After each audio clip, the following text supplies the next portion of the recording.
Hi, everybody, and welcome to After the Con.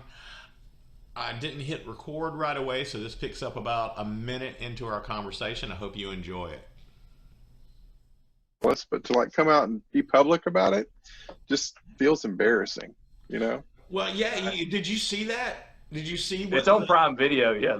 I No, Oh, you I gotta didn't see. watch it. This idiot gets online, goes to Walmart.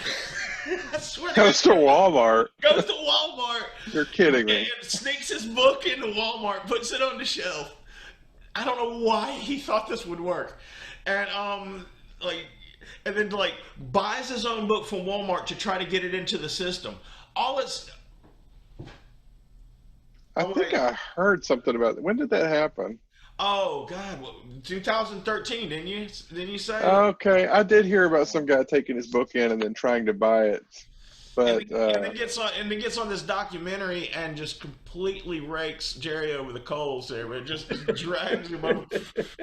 Didn't he say Hey, something like he your mother? destroys me. He was like saying your mother had helped you or something like Yeah, yeah. I mean, it went middle school. He was like, his mom edited his book, and now he's selling 1,000 books a oh day. my God. And his premise was that this is just entirely unfair.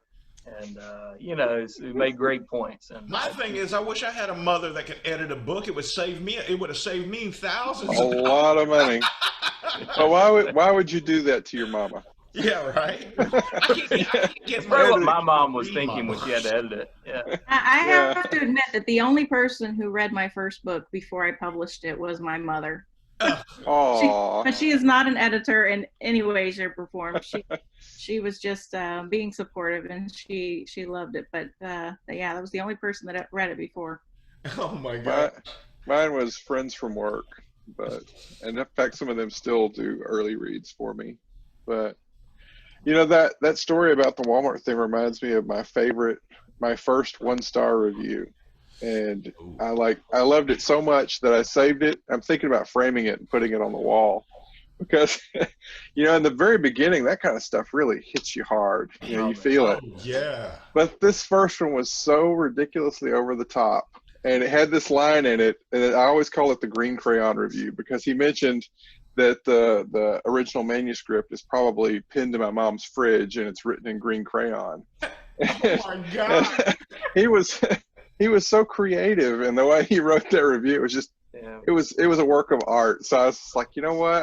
I don't agree with him, but damn it, I'm going to save this as like the I have a mile starred. marker for me. I have a starred message from back in years ago, and this guy just goes on this semi-coherent cursing tirade about how, I mean, literally telling me, fuck you, fuck you, fuck you. I mean, just because I didn't release all my books at once. I guess the point was that I can't release one book, that's X long, and then Yes. Just you leave know, him hanging. yeah, and I'm like, and it was like vile. Yeah, I kept it. I mean, of course I did. But And meanwhile, we got some specific authors out there whose names I won't mention, but they start with R, who haven't released their third book in how many years now? oh God, yes, yes. Yeah, I mean, and you're getting raked over the coals for making him wait probably just a couple of months. Well, yeah, back in those days, I mean, I was pumping it out, man. I mean, Hmm. this is one of the reasons I got up to 270 pounds and couldn't, and ended up hospitalized was because of the amount of work I was doing.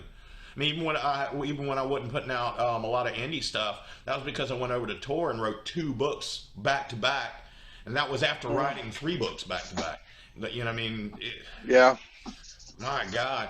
Yes, my first 1-star review, I didn't want to talk to nobody for 3 days, man. I mean, and I was like, I was crushed. I'm like, how could they have said that about me? It's funny. They hardly really even prepared. bother me anymore. It's like I look for. I hardly read them anymore because it's just like, I mean, In fact, I sort of now. It's like I don't feel comfortable until I get the first one. mm. When you've got the first honeymoon phase and all the good reviews are coming in for the Those first are your, week or those are two, your super fans, yeah. but then I feel like there's a hammer about to drop down on me. I'm like, okay, it's got to come sooner or later, And then once it comes, I'm like, okay, I can Kel, you got any relax now. stalkers? Have any stalkers that give you bad reviews on everything you write yet? Because Me? yeah. I don't know. I actually stopped reading the, at very least the bad reviews, but I have a tendency when I go to look at the good reviews, my eyes just drift toward those bad ones, Uh-huh. and I can't help, I can't stop myself, and then I get down Mhm. and very upset. So I I try not to. I try not to look at those.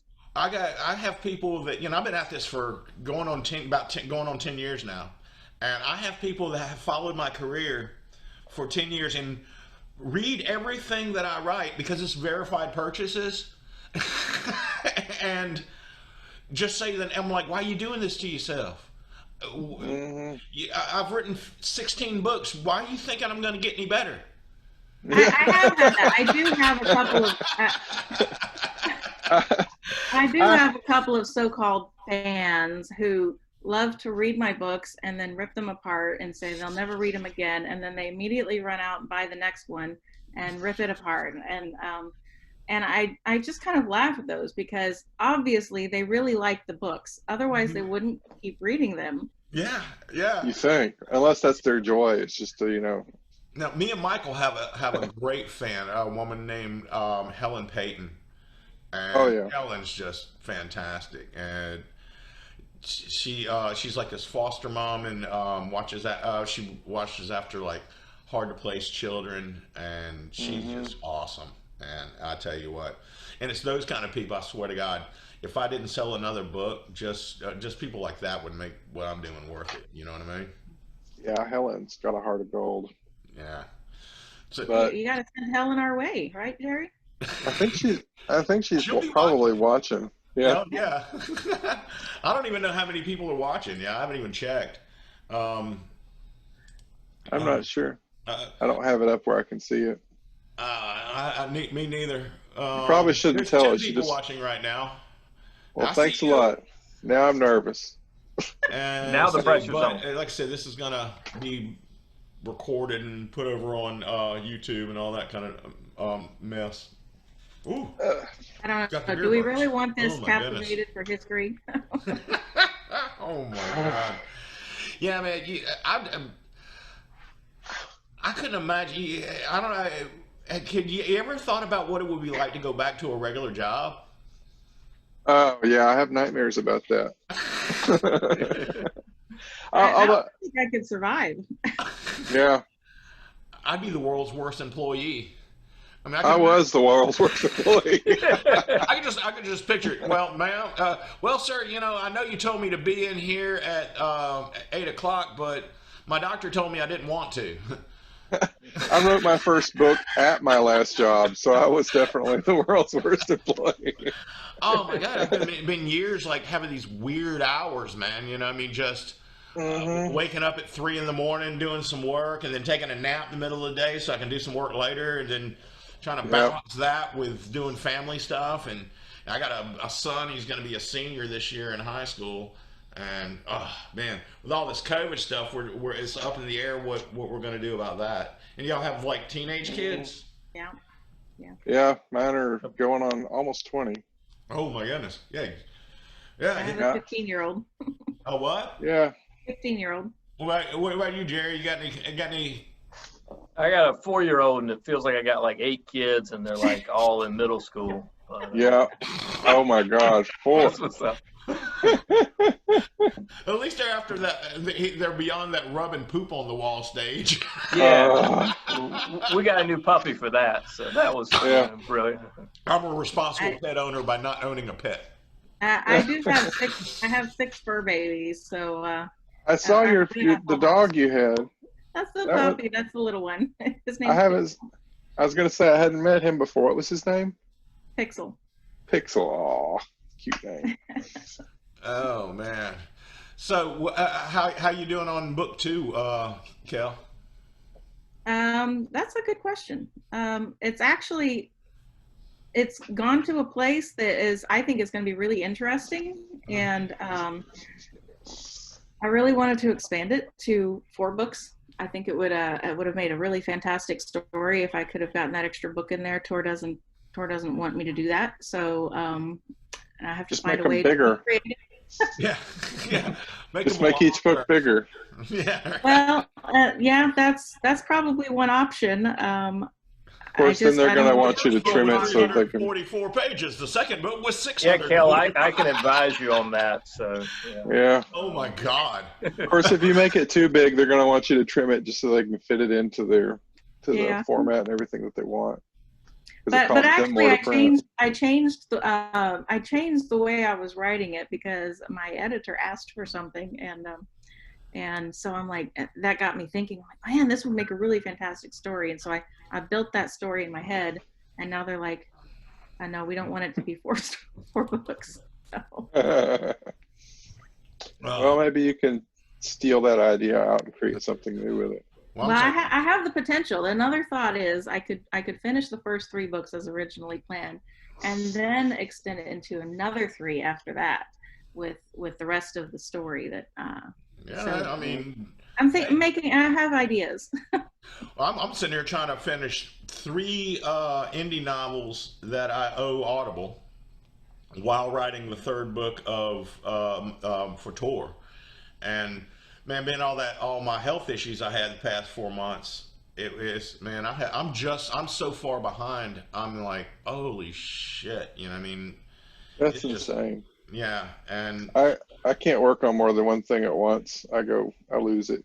Yeah, I tell you what, when Tor said they wanted the Sorcerer Song series, man, I dropped everything to do that. I was writing so furiously that, I mean, I was having like weird dreams and shit. Like, and I'm, of course, Jerry, he writes about pandemics. That's the kind of feel good stuff that really sells right now. Yeah, it's the warm fuzzy, the warm fuzzy, feel good novels of the year. That's what you want to read, before bedtime every night, to make the worries of the world melt away.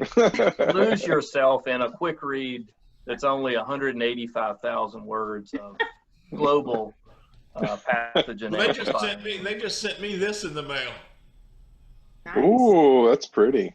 Yeah. Felix Ortiz. He does all the stuff for Rob Hayes. Y'all know Rob Hayes. He won Spiffbo a couple years. Was it last year, or year before last, or something like that? He writes some. I think he writes the like Grimdark and stuff like that. Oh. And yeah, Never Die. It's gotten some great reviews, but he does work for him. Funny story about that. My editor over at Tor used to be over at Orbit, and she was Nicholas Eames, his editor. And somebody did some fan art for Nick and for the Kings of the Wild, and she took notice of it. Fast forward 2 years, we're working on the Bard's Blade, and she says, "Hey, I know this. I saw this artist a couple years ago. I want you to check him out, see what you think." So, which was really cool that they gave me that kind of input. But so I check it out. Of course, he's an amazing artist. And I said, yeah, go with him. And well, of course, the art department had to approve it, and they did. And so I know this guy has been trying to break into traditional publishing, doing covers for traditional publishing for a while now. And here I am knowing that his life is about to change. And I know this for like 2 months, and I can't say a fucking word to him. And we're like in a couple of the same, like the Spiffbo group, because I've entered Spiffbo before. and I seen him post stuff, and I'm like, I can't say shit to the guy. Just hang in there. Yeah. Well, I mean, they said they would probably go with him, but until it was confirmed, if I didn't want to, I couldn't say something to the guy, and then it turned out not to be the case. And then I look like an asshole, which for me isn't very difficult. So I was going to say, you should be used to dealing with that. So. Yeah, right? Oh, my God. Trained for that. Yeah. Let's check over here, see if after the con. Here we go. Oh, my goodness. Oh, your head's disappearing, Brian, apparently. Sci-fiction, hello. And hey, Owen Cotter, he's with the Sci-Fiction Network. Need more Gooey and Reskin. Yes. Oh my goodness. So hey, we got some people watching us. How's that? Uh-huh. And I agree with that last one. I'm still Oh, waiting for the next oh King's my Dark God! Whoa, Tidings whoa! What book. the hell just happened? But Did you just lock everyone out? Oh me. Can y'all hear me? Raise your hand if you can yeah. hear me. Oh, okay. Now I can hear you again. Oh my God. I'm so computer illiterate. You know, when I got the idea to do this, I'm like, okay, there's a good chance this is going to be a fucking train wreck. I tried to do it early on because with the Wi-Fi, we got like ATT Uverse. Only problem is, I live kind of on this wooded street Hmm. where it was already bad enough, because of that. Then they built a house. They extended the road a little bit and built another house. And since they've done that, just all my TV, everything's just been going wonky. And I tried to but it was like last week. I got Dorothy Zamak. I don't know if any of y'all know. She's done. She was my copy. Yeah. Yeah, she was. Editor. Yeah, she was. She did the copy editing for me over at Tor. They allowed me to bring her over to do the Oh, copy wow. editing. I mean, she's well qualified. I mean, this woman. This is no kidding. She created her own career from scratch. She writes foreign textbooks and travels around the world on the company dime, showing people how to teach out of them. And I'm like, It sounds so glorious when you say it like that, but oh yeah, well, I mean, but she gets to see places that you only read about. You know what I mean? Just she like, does. I am jealous of her travel, but when she talks about the struggles and this and that and the issues with the publishers and the oh textbook companies and stuff, I'm like, oh man. yeah. Well, I bitch all the time, but I love what I do, man. You know. Yeah, but fiction seems to pay a little better than textbooks. So yeah, I feel because she works hard and she's good Well, at it. she did editing for what's his name, the Jet series, Russell Blake. Russell Blake for the longest time, and I haven't seen anything come out of Russell in a while. I don't know if he's still active. I'm sure he is. But Russell was already rich as hell. He was like a millionaire before he was ever a writer. You know, I mean, really into some wacky conspiracy stuff too, man. Yeah, it's funny how that goes. I find that more successful I get, the slower I write. If that Mm, makes any sense. it It's like does. there's less of a fire under my ass to make sure that the bills are getting paid, so I tend to goof off a lot more. Oh, Well, they're not listening, are they? well, I mean, I want to slow down just so because I want to write better stories. You know, I mean, I want to take Hmm. the time to, I mean, after I get done with the indie stuff that I have, and I get done with book 3 of the Sorcerer's Song, I've already got 80,000 words of a new series written, and that's Jesus. yeah, well, that's only about a third of the book, Hmm. and this one is like this world I'm creating. I've never done this before. It's like this very massive detailed world that covers 2 continents, and one continent is a completely different type of thing. It's like more like uh, almost steampunk in a way, I guess, but except steam power, everything's powered by magic. There's actual technology in one area and not in the others. Kind of medieval, and I'm doing this whole big thing, and that's one of the reasons I wanted to go over to traditional so I could take the time to do shit like that, because shit indie, you have to it's just such a pace that it's so hard to keep up with. And sometimes I mean, there's been times when I wanted to do certain things and tell certain stories that I knew if I tried it would just take up. So yeah, I guess I've been lucky because I haven't like everything I've done is indie, but I've refused to follow like over the last few years, everything has gone towards smaller, quicker, faster, to where people are releasing short books like every month or every other month. And from the beginning, I just went with, well, my very first book was short, but after that, they just got longer and longer, and I started spacing them Well, how more. long was And your first mage board? It was only 77,000 words, but Well, after that they that's a were, pretty respectable novel, though. I mean, that's not yeah. like it's But not for like me, a that's tiny novella. because, Oh yeah. especially for epic fantasy. So after that, they were all 120 and up, and now they run around 180. Well, people are still, But but people are still doing the same dumbass shit, asking the same dumbass questions. I mean, yeah, but yeah, I followed do the I need an same editor? thing. Well, I yeah. was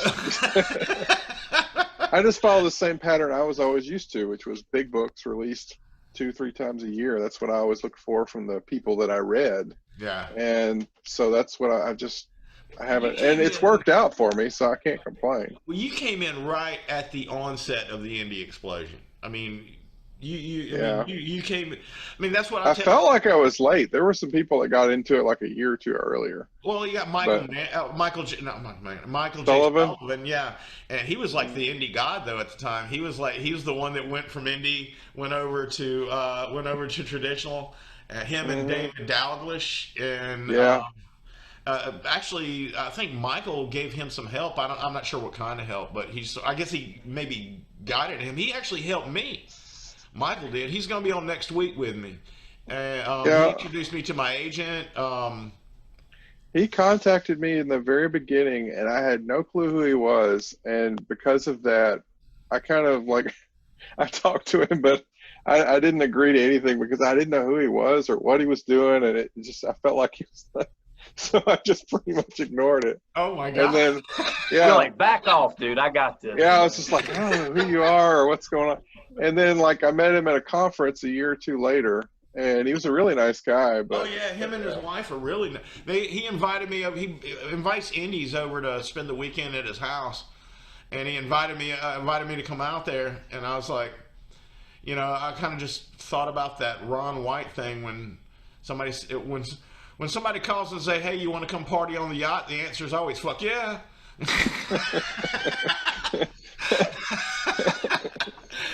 I live in a cabin. I'm like, okay. So he gives me directions, and it was a cabin in the sense it was made of wood.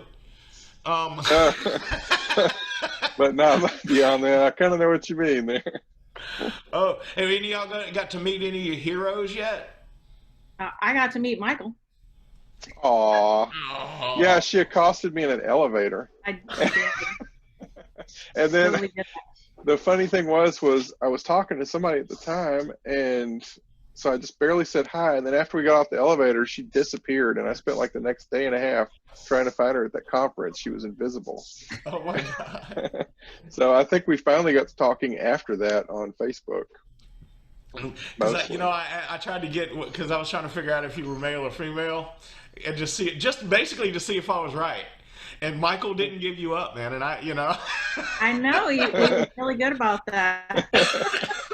I had so Secret many agent people over there. asking me. Yeah, I had a lot of fun. I would make posts on my page and I would say something about her, but everything would be couched in language so that it was like you just couldn't tell. There Gender were no neutral, clues. yeah. Yeah, Ambiguous. Oh, very do y'all ambiguous. remember that was the big question with Morgan Rice? Do y'all remember her? Oh, yeah.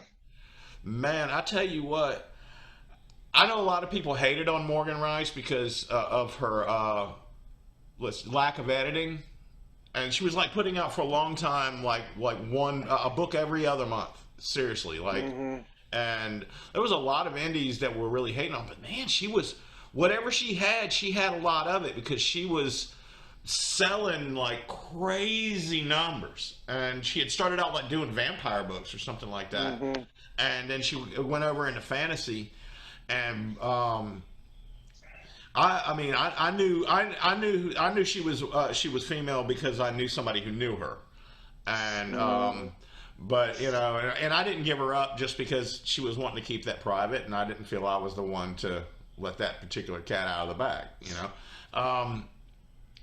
Well, it's so weird. If you're male, you don't have to worry about it as much. Like I've had Unless you write fans. romance. Yeah, I that's know a couple true. guys that write romance and use female pseudonyms. But Basically because I mean I would. I mean why I would I would make things too. harder on myself? I got in a conversation about that with some romance writers, and they were like, "Why?" I said, "Well, because for at least from my perspective, it feels like you're going to be more accepted and more palatable to the audience if you're a female Yeah. writer in romance. I mean, But they didn't see the it that way. names and all Apparently, that, there are it's some men just that. window dressing anyway. I mean, you're either going to Mhm. like the writer or you're not. I mean, like the Hybrids Anonymous group. I mean, there's some people I don't know I don't know their background. I don't know their ethnicity. Some of them I don't even know their gender, and I don't care. You know what I mean? Because it's not. I mean, all that other stuff is window dressing. You know, I mean, if I were to write romance, I'd be Brenda Smith or something like that. Not because of other writers, but because of fans. They're going to see a girl's name and be more likely to buy it. I'm going to give myself the best chance that I can. You know, I mean, why would I Yeah. do so? You know, I mean, That was my original reasoning between, not disclosing. I wasn't trying to pretend to be a man. I never said I was a man. I just didn't specify. I really wanted the books to be about the story and not about me as the author. Mhm. I just wanted people to focus on the story. And um, there's always those still a lot of rumors about, whether women do well in fantasy and sci-fi. And I've actually had several fans who wrote to me, even on social media, that they thought I was a man, and if they had thought I was a woman, they would not have purchased my books. wow. And that then reading my books and finding out I was a woman has changed their view on female writers. Yeah, you can read Robin Uh, Hobb. You know, I mean, there's yeah. Anne Mhm. McCaffrey. Oh my God, Anne Oh, McCaffrey. there's tons. I There's mean, Oh tons. yeah. But apparently there are a lot of people out there who won't read them because well, that's why J.K. they're Rowling female. did that because she did. They told her Robert that they Galbraith. thought that Oh yeah. little boys would not read a book written by a woman. I think science fiction suffers that more than fantasy does, though. More, yeah, but still. And it's almost like the genre has split a bit in the last 15 or 20 years because we've got, nowadays I think there's probably perhaps more fantasy writers who are female than male, uh, because there are a lot of female Absolutely. writers that are coming out now. And as a result, as you mentioned, some of the fans I think have split and they're looking for writers who are male or female. Um, does that make any sense? Like if you It take the does. whole I think paranormal people. romance Well, I think thing, we're that's also like, seeing this division in that we're seeing in society right now, and people are just mhm, wanting to choose teams. And I'm like, I think it's silly. If it's a good story, it's a good story. It doesn't matter who wrote it. mhm. But that's from a writer's perspective, so I can't really speak to the other side of that. You know, I mean, you Well, said, I no, can't I throw was, stones either because like every year, I only read a few books nowadays because I spend most of my time yeah. wasted on my own. And those books tend to be they're only from authors that I've read before that I know and that I really like. So I look forward to those books. I read So those, you and don't the read rest of the time, mine, and you don't. hey, that's not true. That's not true. Only when I beg you.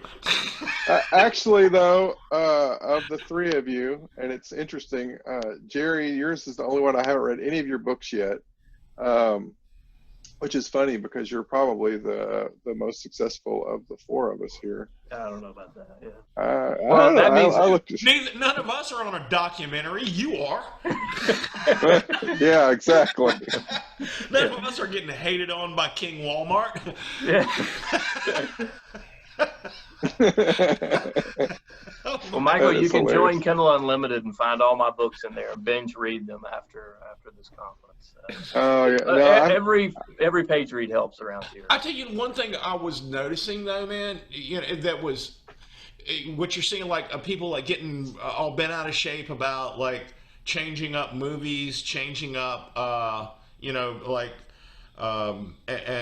and comic books and all this controversy that goes. But you don't see that controversy in what we do, because I think, and it made me wonder why, because nobody's trying to rewrite the Lord of the Rings. Instead, we write new stories with, say the Lord of the Rings is a lot of things, but it's not diverse. And so, but we don't try to change that. We write new stories that are diverse.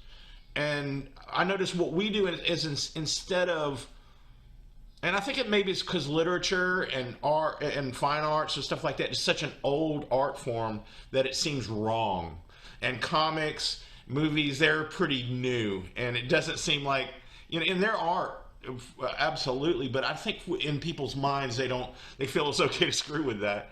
But I mean, You're talking about diversity in casting of like movies and yeah, stuff. yeah, and changing the stories and stuff like that. But we Well, just see, we add in addition too, and I love that. I love that I can read the Lord of the Rings in its original format. I can go over there and read a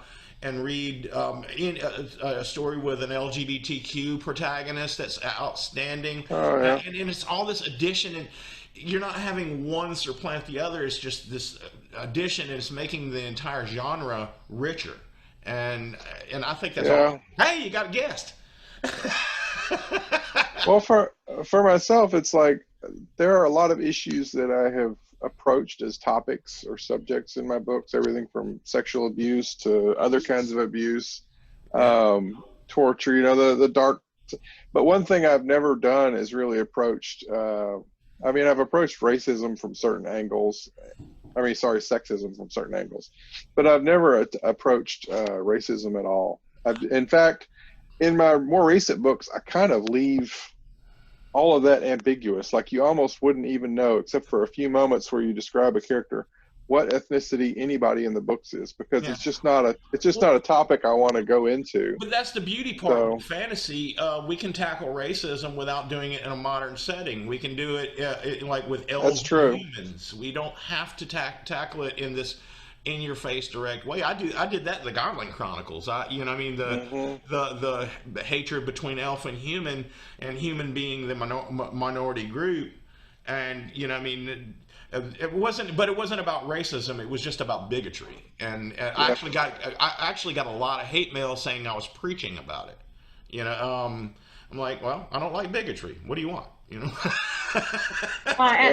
that's funny because people assumed I was a man, and so I initially got I got a number of people who were really upset because they said I was a misogynist.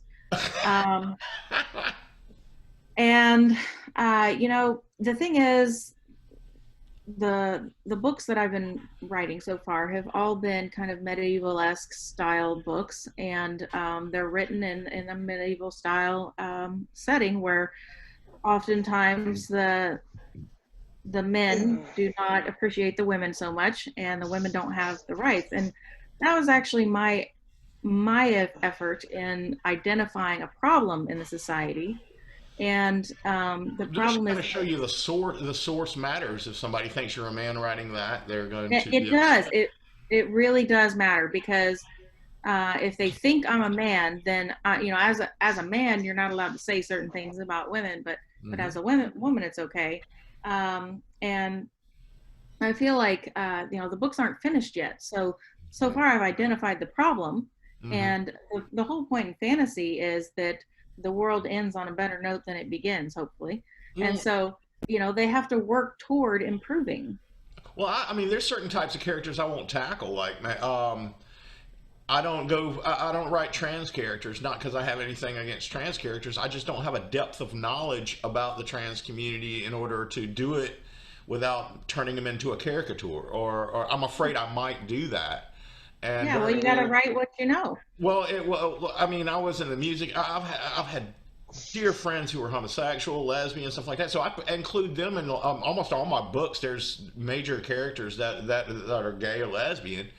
But I know that community well enough to feel confident that I'm not going to turn them into some sort of caricature of, or misrepresent them. And I don't, which.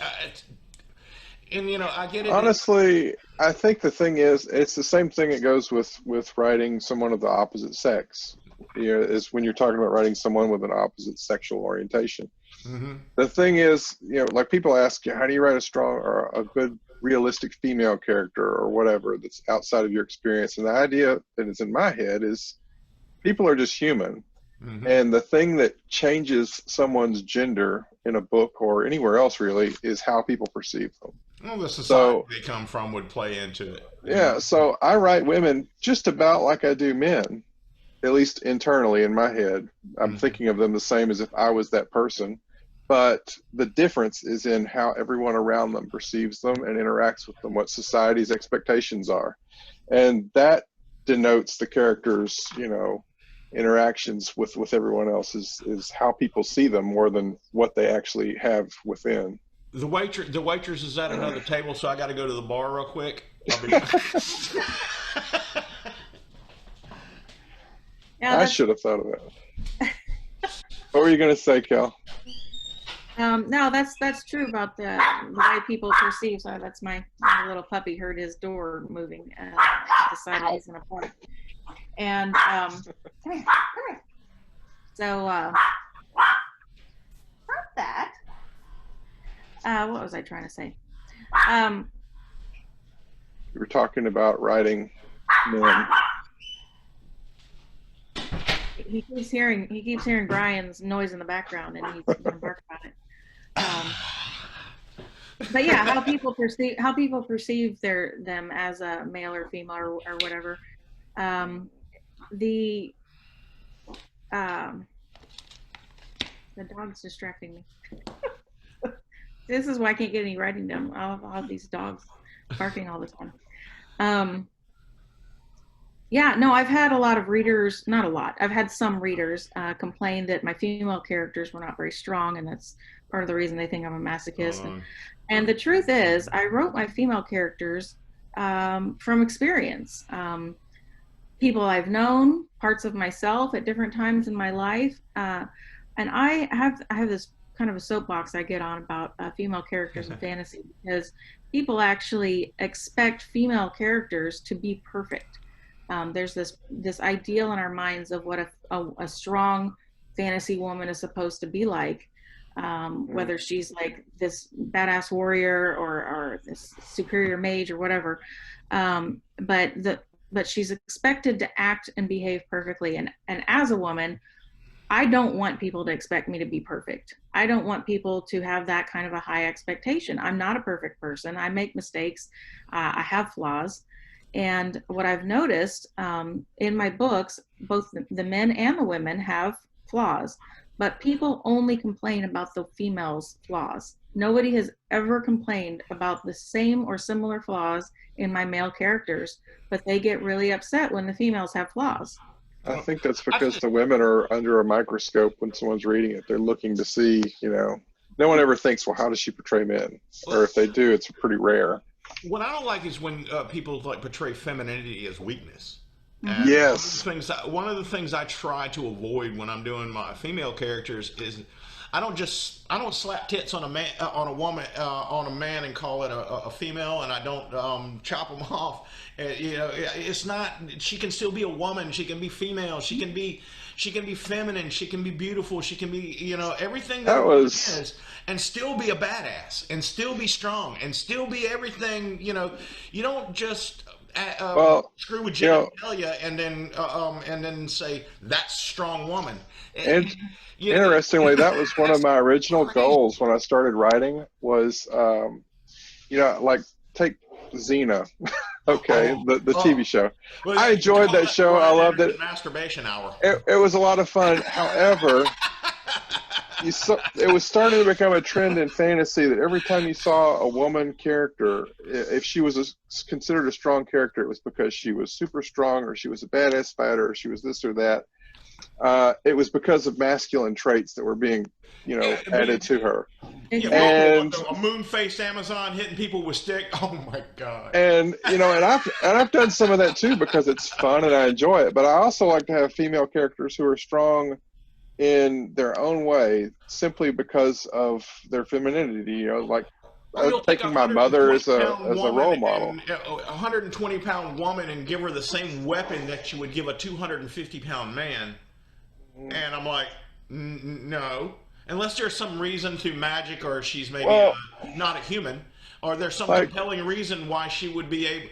Because I think it's cheap. So if I were fighting somebody that was enormously stronger than I would, I'd have to use my brain, which would make the fight scene a more difficult scene to write, but it would make it more interesting and make the character more realistic.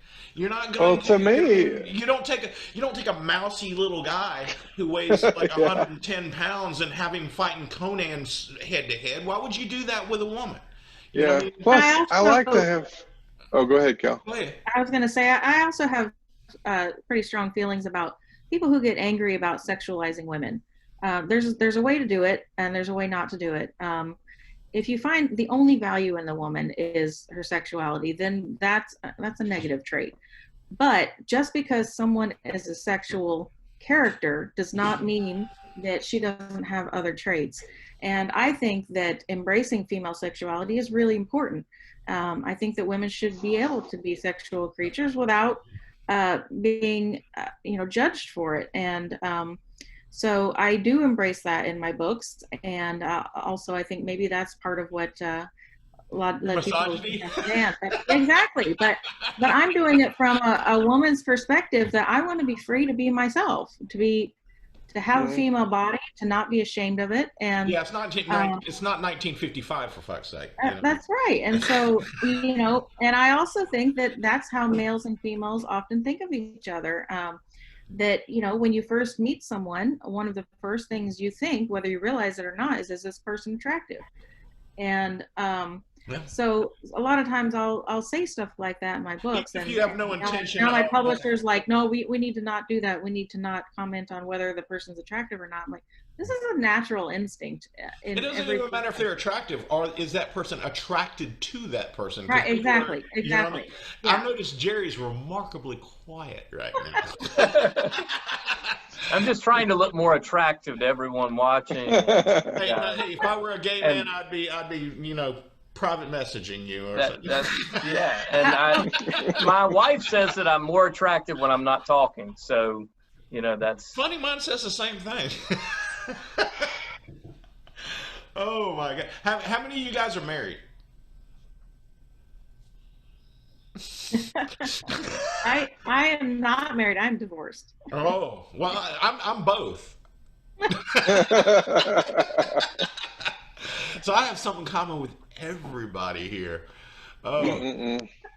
so anybody have any cool convention stories to tell?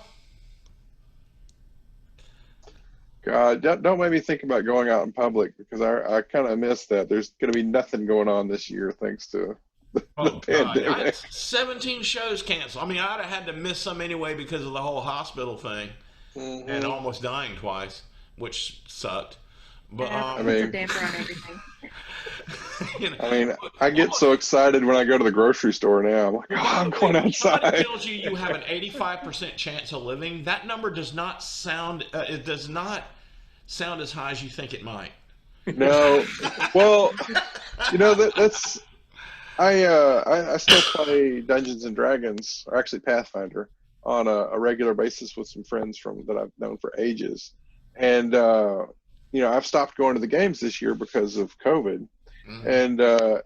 and people talk about that. Even if it's a 1% chance or smaller, if you've played with percentile dice in a game like that and you've rolled them enough times, you know that sometimes it comes up one Well, or zero, if and somebody gave so you, I'm not taking that chance. well, if somebody gave you a bottle with 100 pills in it and said 99 of them will make you twice as intelligent as you already are, but one of them will kill you if you take Yeah. it. Would you take the pills? Would you No, hell take? no.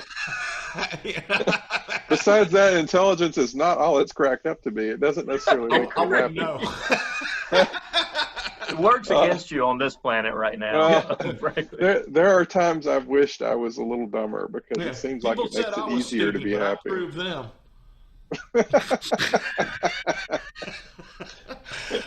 Love me some Futurama. Oh Yeah. my god. Oh man, I tell you what, I'm just sitting there saving up shows and trying not to binge watch them because I've binge watched all the ones I love, and now I'm like left with.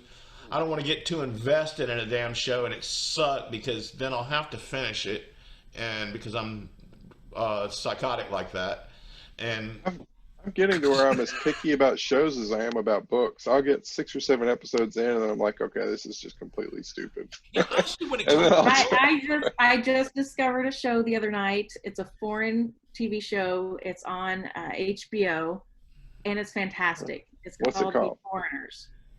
What? Ye Foreigners. The Ye Foreigners. Foreigners? Oh, No, the Be Foreigners. Like before and foreigners put together. The Foreigners. Ah. Yeah. And it's fantastic because it's all about these people from various times in the past, all the way to like caveman, all end up popping up in modern world, and how the modern world integrates these people into their society. It's fantastic. Oh, wow. Didn't Piers Anthony do something like that? It's called The Shame of Man or something like that, or where he takes these two characters and he keeps time jumping with them. Or am I the only one old enough to have read Piers Anthony? That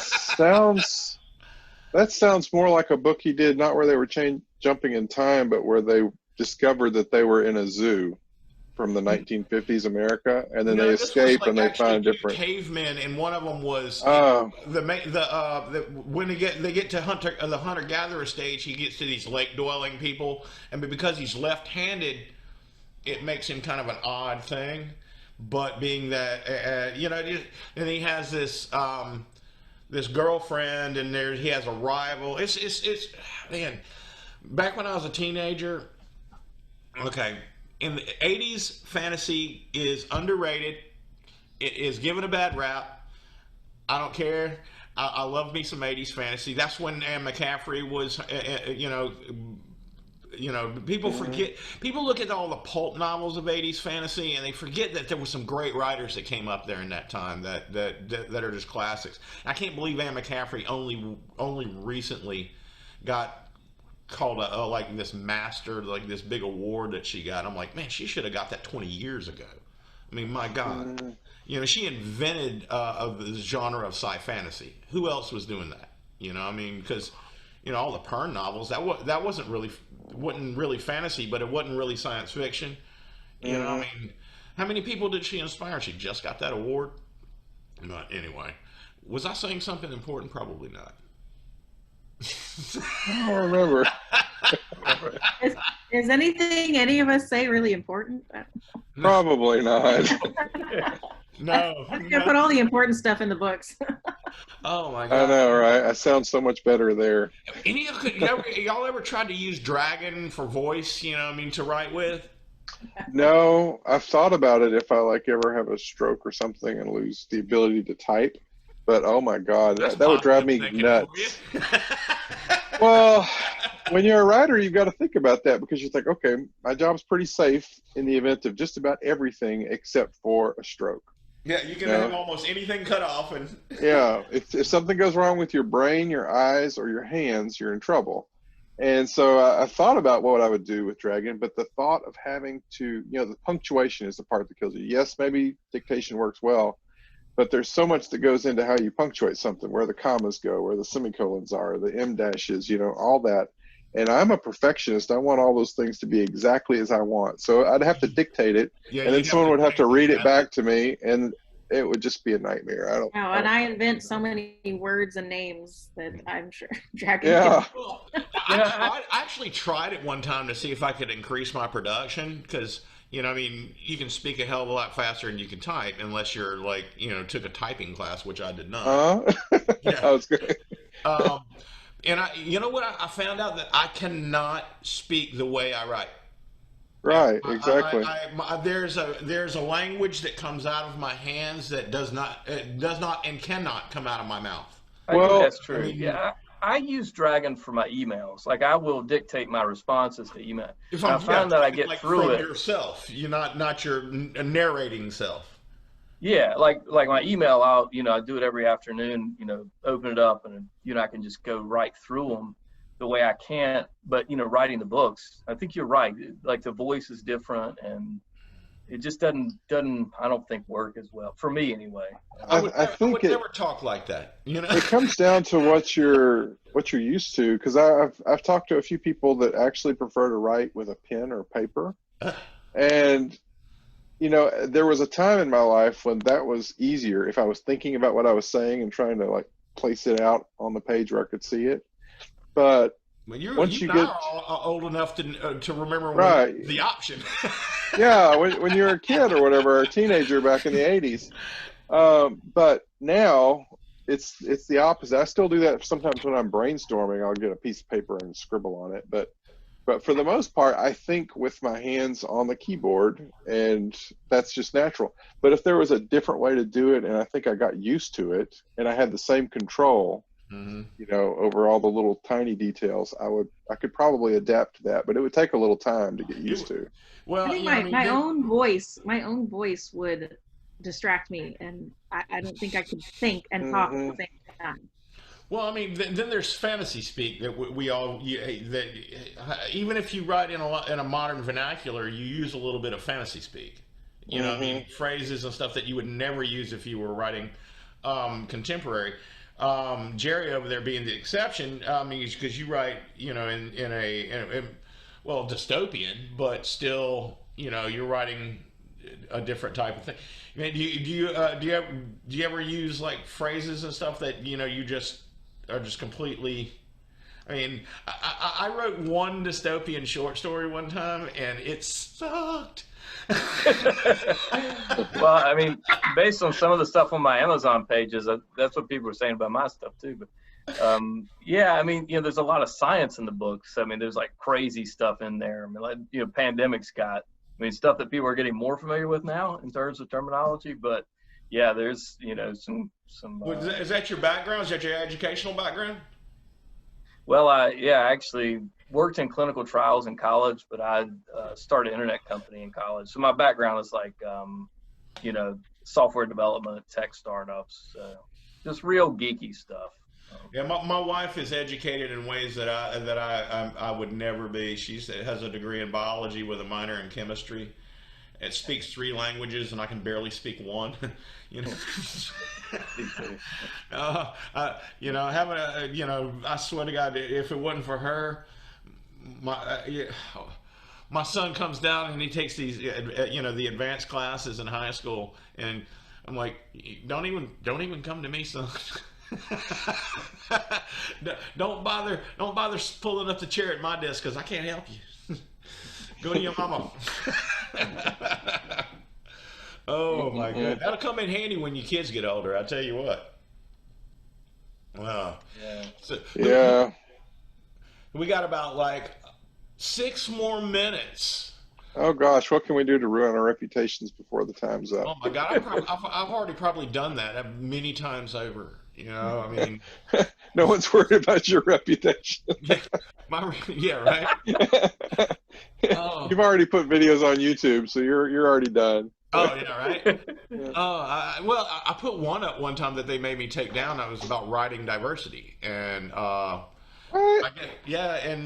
think I watched that one. They didn't make me take it down. They asked me to, and they because they were afraid it would get it was too controversial. No, but and they were right actually. It was I had some sort of brutal, things to say, I mean, like you basically quit if somebody's trying to write write diversity, and if they get it wrong, quit beating them over the head because they're trying, and that kills me when you're trying to do, somebody tries to do the right thing, and if they get it wrong, all of a sudden they're evil for some reason. I'm like, that's not right.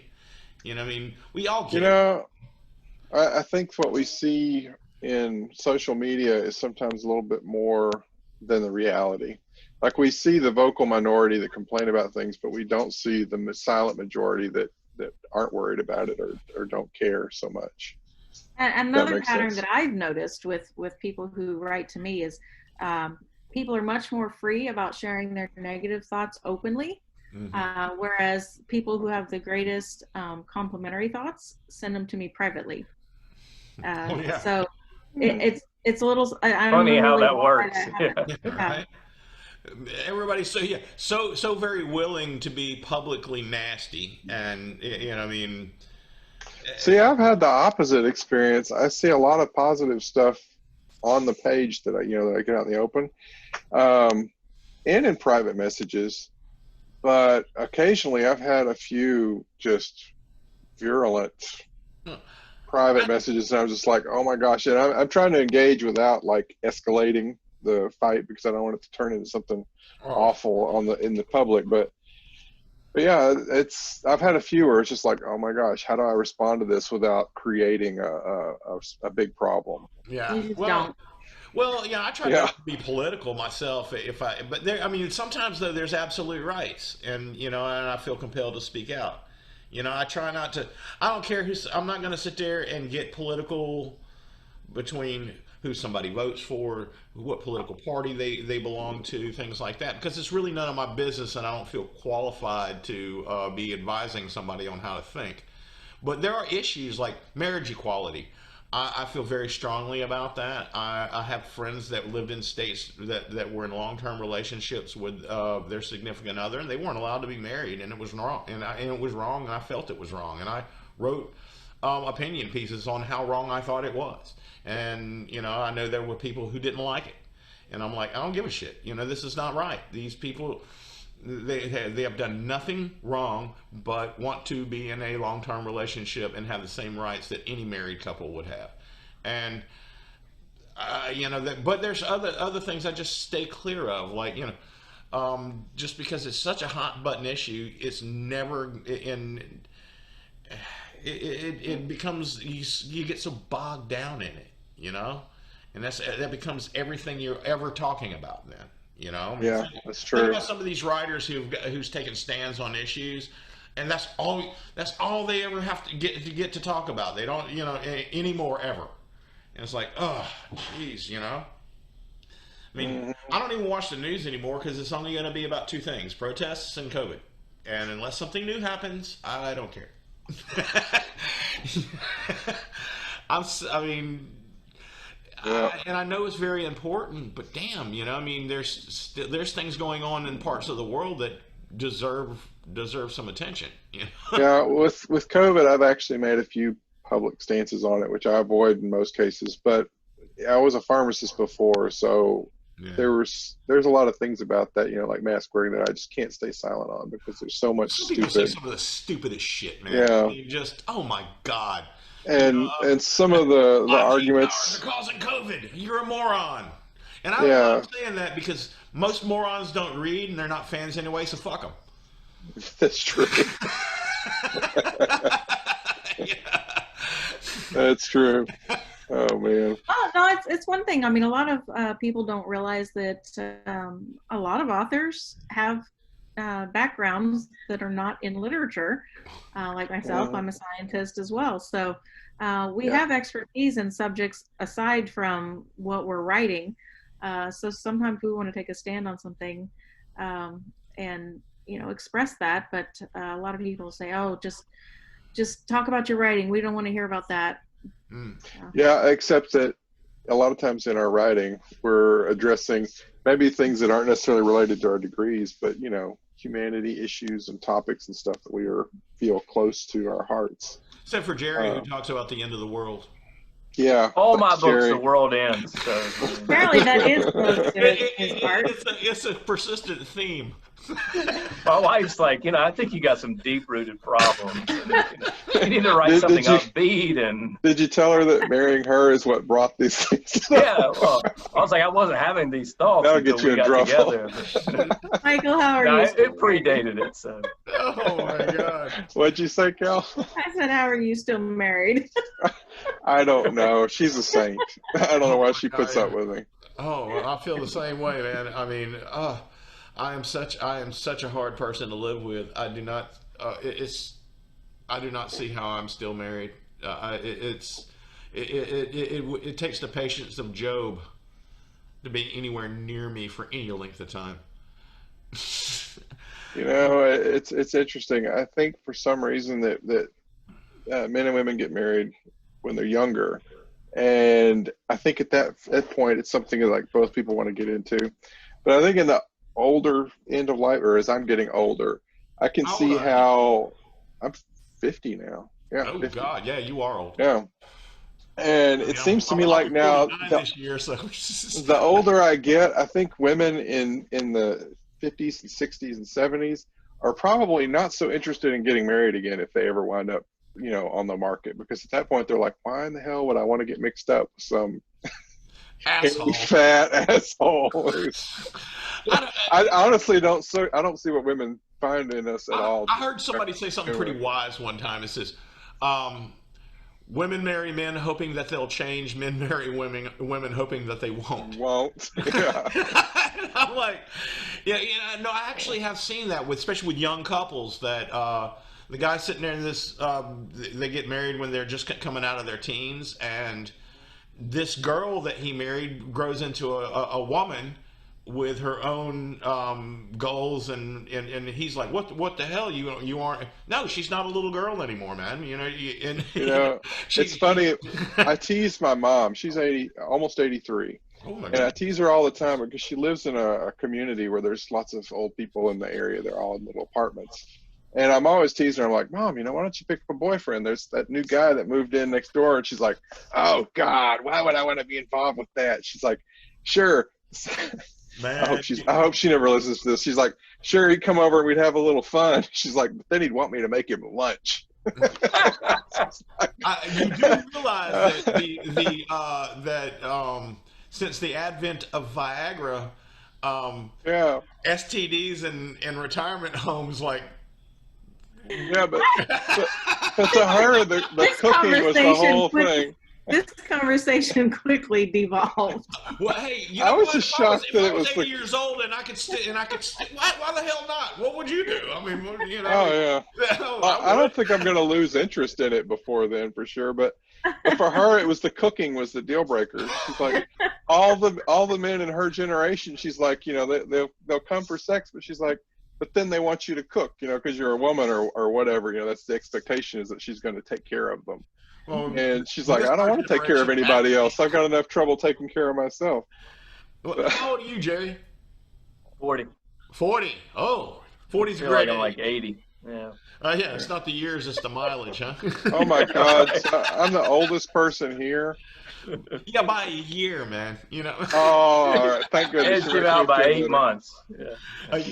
Well, I'll be 49 in December. So. Wow. So I'm a year and a half older than you. And I am not going to ask Kel's age. I did notice. I'm like, you guys have learned. You guys learned that. I know it, but I'm not going to say. No, actually, I am also 40. I would have thought you in your mid-30s. Oh, well, thank you.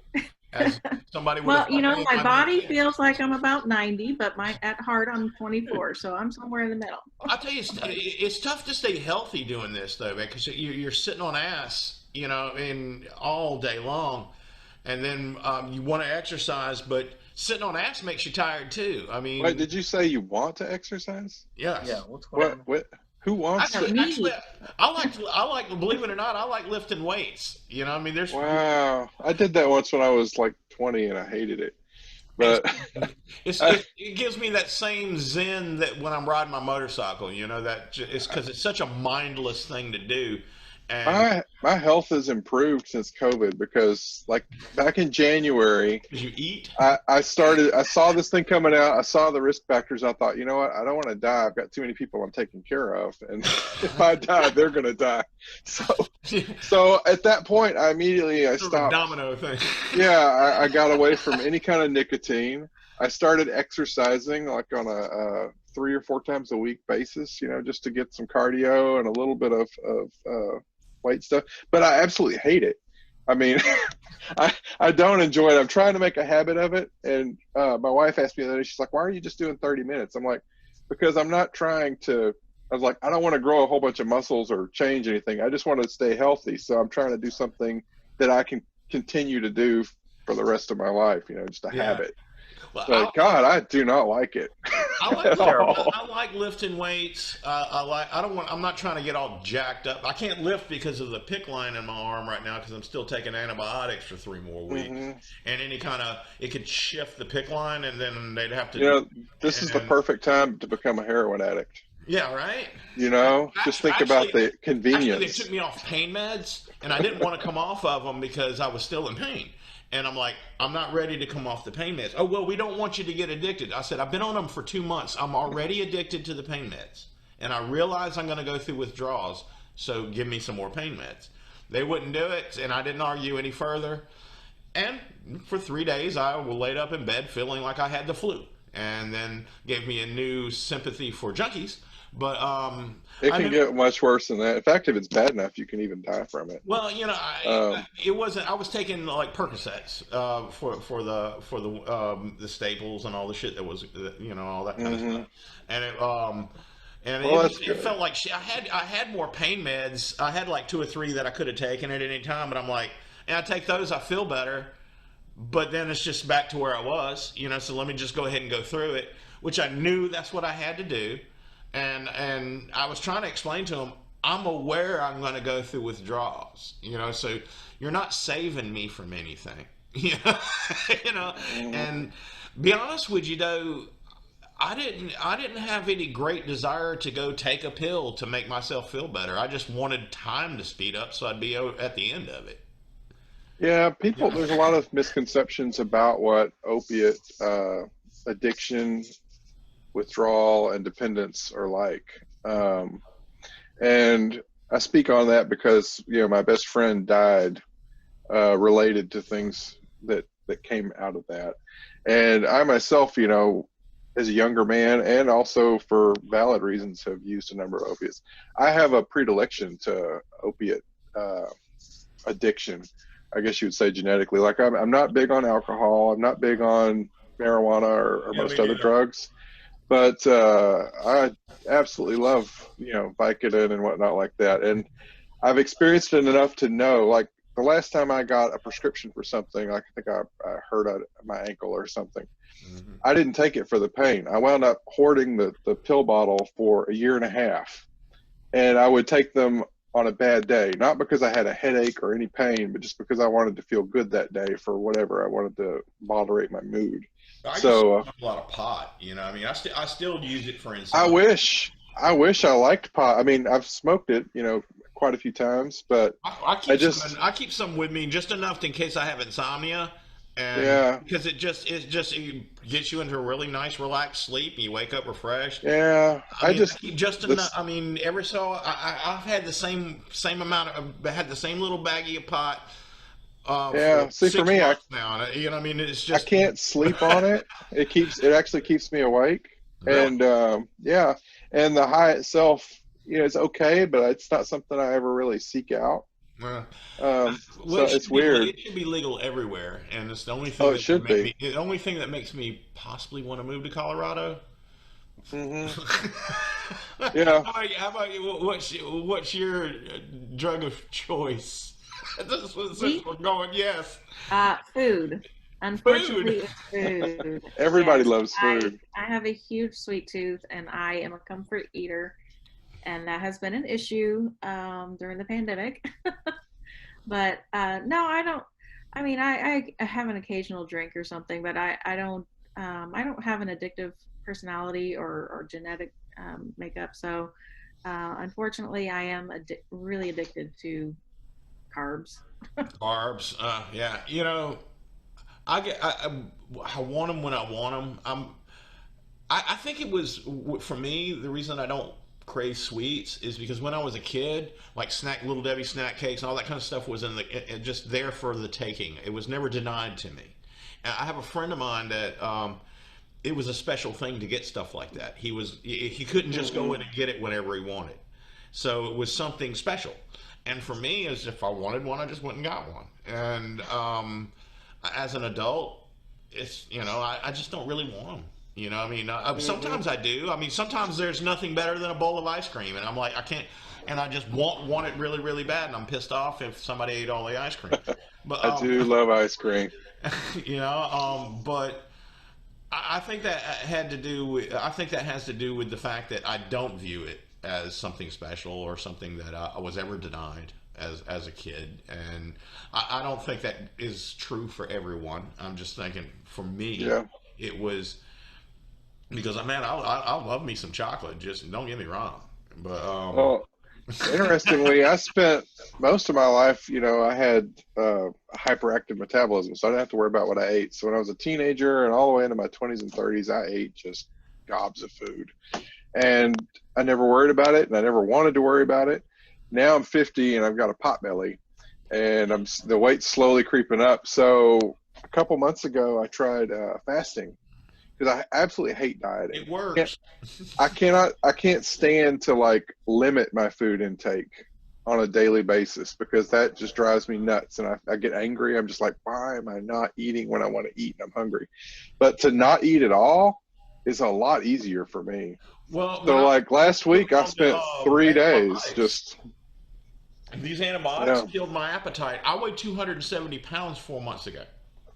Oh wow! And what do you weigh now? 220. Damn. Yeah. What antibiotic did they have you on? This is not a healthy way to do it. It was the antibiotics killed my appetite. What antibiotics were they using? I don't even know the time. I don't know what it's called. Clindamycin or? Yeah, possibly. I didn't think of a few that would to fight staph infections with. Yeah, it could have been. But that stuff will ruin your taste. I was lucky to eat a bowl of soup in the course of a day, and this went on for weeks, and I was dropping weight rapidly. Mm-hmm. Now it's not affecting me as bad, and I'm sort of hovering, staying around 219 to 221. I'm starting to go on walks where I climb Mount Montrose. I live in this area called Montrose. Mount Montrose it's this long ass hill that does not seem very long until you get to the bottom of it and look up and go, oh shit, I gotta walk up that damn thing. So I'm trying to do it a more healthy way than just not eating, which was no good for me. But I tell you what, I'm glad I did.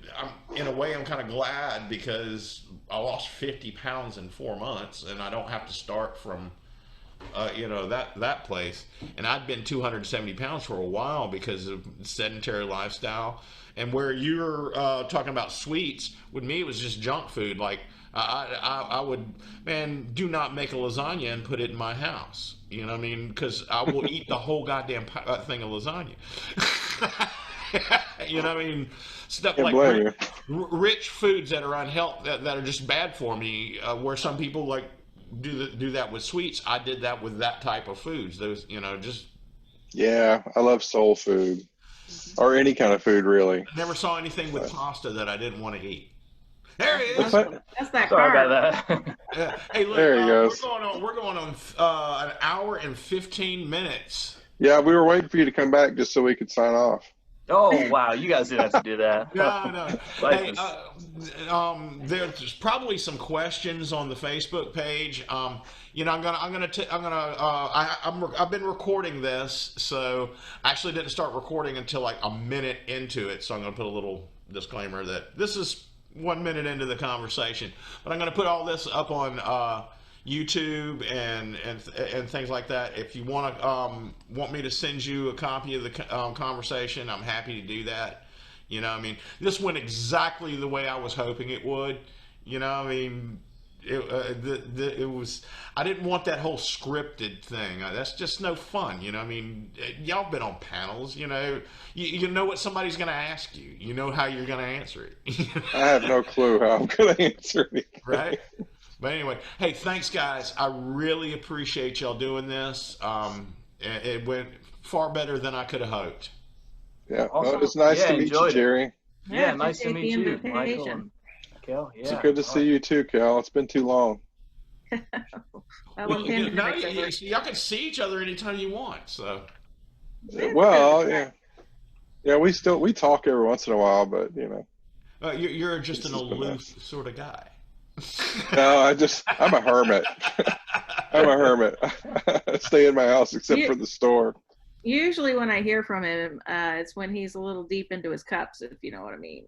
Yeah. That's not true. You're talking about Brian, right?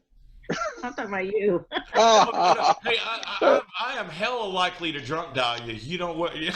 You did drunk dial me one time. I'll get shit faced, go on my back porch and say, "Who the fuck can I call?